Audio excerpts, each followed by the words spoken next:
എല്ലാവർക്കും ഗോഡസ് ടാറോയിലേക്ക് സ്വാഗതം. നമസ്കാരം.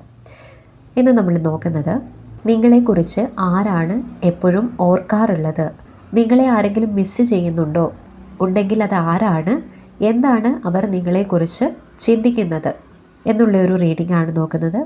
വളരെ പോസിറ്റീവായിരുന്നു കൊണ്ട് ഈ ഒരു വീഡിയോ ലൈക്ക് ചെയ്ത് പോസിറ്റീവ് എനർജി ക്ലെയിം ചെയ്തുകൊണ്ട് ഈ റീഡിങ്ങിൻ്റെ എനർജിയുമായിട്ട് കണക്റ്റ് ചെയ്തുകൊണ്ട് ഇത് കാണാനായിട്ട് ശ്രമിക്കുക.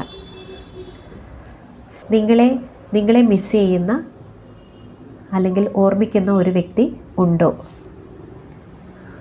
തീർച്ചയായിട്ടും ഉണ്ട്. ആ ഒരു വ്യക്തി നിങ്ങളെക്കുറിച്ച് ഉറക്കമില്ലാതെ, അവർക്ക് രാത്രിയിൽ ഉറക്കം പോലും ഇല്ലാതെ നിങ്ങളെക്കുറിച്ച് ഓർക്കുന്ന ഒരു വ്യക്തി തീർച്ചയായിട്ടും നിങ്ങളുടെ ലൈഫിലുണ്ട് എന്നുള്ളതാണ് ഇവിടെ കാണുന്നത്. നിങ്ങളെക്കുറിച്ച് ഓർക്കുമ്പോൾ തന്നെ ആ വ്യക്തിക്ക് മാനസികമായിട്ട് ഏറെ സംഘർഷത്തിലൂടെയും വിഷമത്തിലൂടെയും പോകുന്നു എന്നുള്ളതാണ് ഇവിടെ കാണുന്നത്. ആരാണ് ആ ഒരു വ്യക്തി?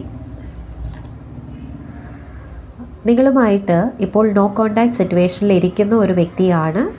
അവരുടെ നിദ്രയിൽ പോലും, ഉറക്കുന്ന സമയത്ത് പോലും നിങ്ങളെക്കുറിച്ച് ഏറെ ചിന്തിക്കുന്നതും നിങ്ങളുമായിട്ടുള്ള ഒരു നിമിഷങ്ങൾ ഏറെ മനസ്സിലൂടെ ആവർത്തിച്ച് കാണുന്നതും വിഷ്വലൈസ് ചെയ്യുന്ന അല്ലെങ്കിൽ കാണുന്നതുമായിട്ടുള്ള ഒരു വ്യക്തിയാണ് നിങ്ങളെക്കുറിച്ച് ഇപ്പോൾ ഏറെ ചിന്തിക്കുന്നത്. നിങ്ങൾ തമ്മിൽ കണ്ടുമുട്ടുന്നതും നിങ്ങളുമായിട്ടൊരു കമ്മ്യൂണിക്കേഷനിൽ വരുന്നതും അവർ ഏറെ ആഗ്രഹിക്കുന്നുണ്ട്. അതിനായി തന്നെ അവർ മാനിഫെസ്റ്റ് ചെയ്തുകൊണ്ടിരിക്കുന്നതായിട്ട് കാണുന്നുണ്ട്.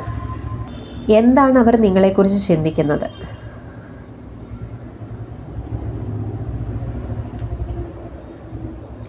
യെസ്, നിങ്ങളെക്കുറിച്ച് ചിന്തിക്കുന്നത് പുതിയൊരു തുടക്കം വേണം, നിങ്ങളുമായിട്ട് പുതിയൊരു തുടക്കം വേണം. നിങ്ങൾക്ക് ഈ ഒരു സമയം അവർ വളരെ വാല്യൂ തരുന്നതായിട്ട് കാണുന്നുണ്ട്. അവരുടെ ലൈഫിൽ ലഭിച്ച ഒരു ബ്ലെസ്സിങ് ആയിരുന്നു നിങ്ങൾ എന്നാണ് അവരിപ്പോൾ വിചാരിക്കുന്നത്. വളരെ ക്ലാരിറ്റിയോട് കൂടിയിട്ടുള്ളൊരു കമ്മ്യൂണിക്കേഷൻ നിങ്ങളുമായിട്ട് വേണം. നിങ്ങളുമായിട്ടുള്ള റിലേഷൻഷിപ്പ് അവർ ഏറെ മിസ് ചെയ്യുന്ന എനർജിയാണ്. ഈ ഒരു ബന്ധം വിട്ട് കളയാൻ അവർക്ക് വളരെയധികം വിഷമമുണ്ട് എന്നുള്ളതാണ് ഇവിടെ കാണുന്നത്. അപ്പോൾ മിസ്സിങ് എനർജിയാണ്. ഏറെ നിങ്ങളെക്കുറിച്ച് ഓർത്ത് വിഷമിക്കുന്നുണ്ട്, കണ്ണുനീര് പൊഴിക്കുന്നുണ്ട്. അപ്പോൾ തീർച്ചയായിട്ടും നിങ്ങൾ ഈ ഒരു വ്യക്തിയെക്കുറിച്ച് പോസിറ്റീവായിട്ട് നിങ്ങളും മാനിഫെസ്റ്റ് ചെയ്യുക.